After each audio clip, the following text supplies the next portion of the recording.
It's my feel-good breakfast show. Coco, tsena, ra khamogela mogetso. Tsena, ga ile gore batla sukiri.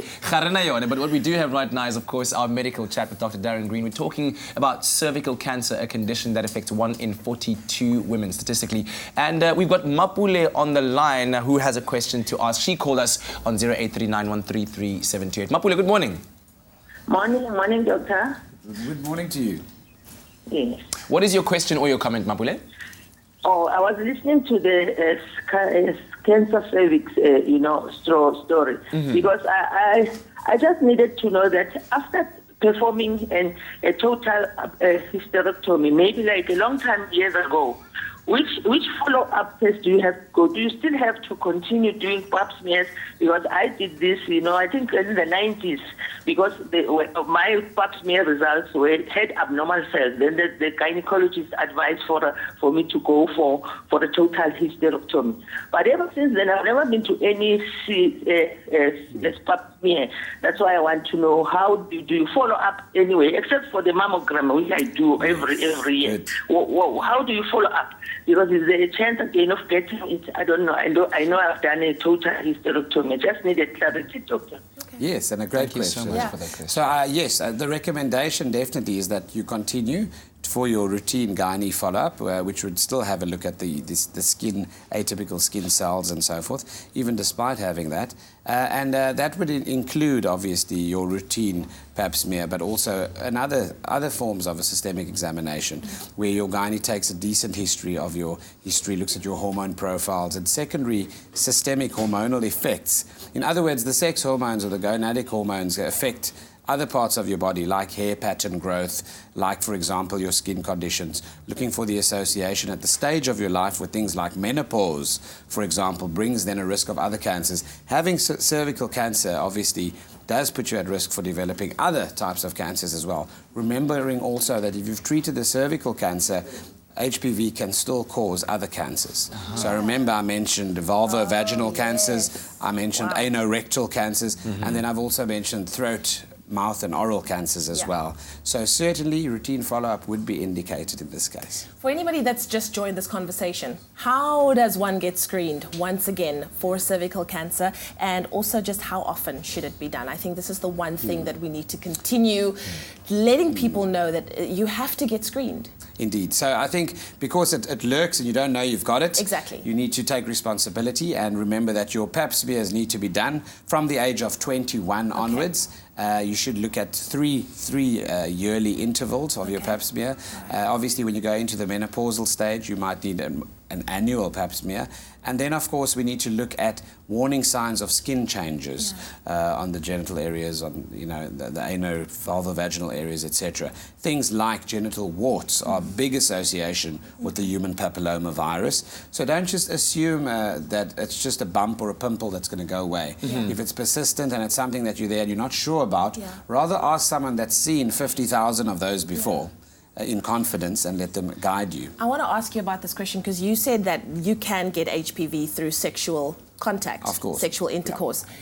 How careful should you be with this, especially in with a generation and an era where people are just sleeping with different people? Correct. Like, this is something that you actually need to take. It's not just HIV anymore, right? That's it. Exactly. That comes into play here. No, it isn't, certainly. And what people need to understand is that protected sex doesn't even protect you completely from HPV. Wow. If you think about contact with the genital areas, depending on where those warts are, etc., wearing a condom it decreases your risk, certainly, of contracting the virus, but doesn't nullify it completely.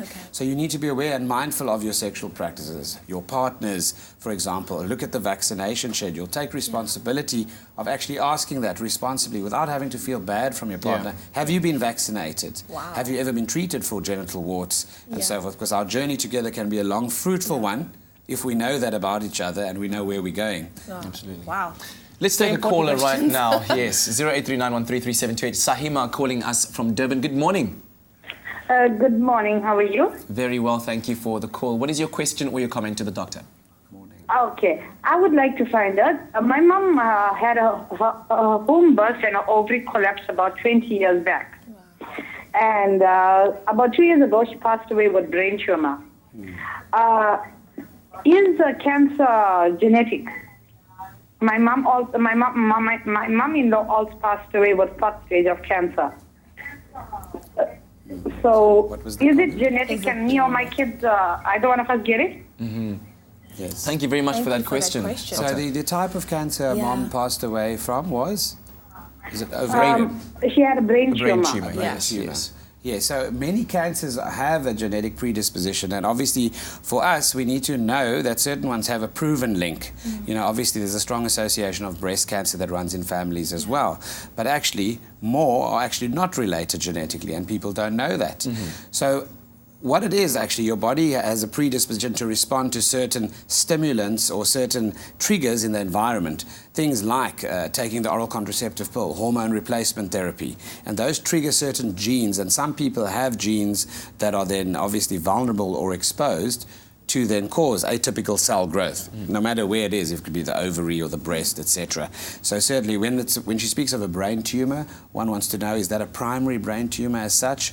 And the type of tumor and all that comes into play as to give her a better idea as to which tumors are more associated with a genetic predisposition or not, and whether they're hormone sensitive or have spread from other areas of the body to the brain. So those are the things that come into play. Yeah.